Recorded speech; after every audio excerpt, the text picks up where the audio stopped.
It's becoming a problematic piece of road for the city. Yesterday, a water main breach caused some flooding in the same spot where a sinkhole had developed in July.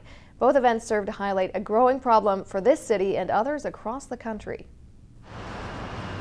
Crews were called to Winnipeg Street at Kearney around 2:30 yesterday afternoon to deal with a water main break. It was repaired and patched up last night. This particular break occurred exactly the same spot where a sinkhole developed earlier this summer, and that work may have been the culprit behind the water main break. It is a possibility that as a result of the stormwater main repair that we did, with the excavation, there was a disturbance of those soils. And as they settled over time, it is possible that the water main was disturbed. Infrastructure has been on everyone's lips this election campaign as candidates realize things like water main breaks are becoming all too common.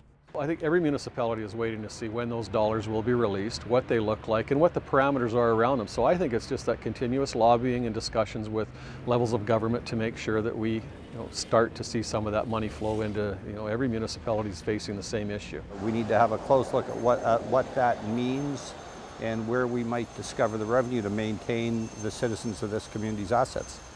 This summer, an asset management report was turned over to Council. It summarized that the replacement value of all city assets above and below ground is over $2 billion. The annual reinvestment requirement is $35 million, but less than half of that is actually spent, a shortfall that both mayoral hopefuls say cannot be ignored.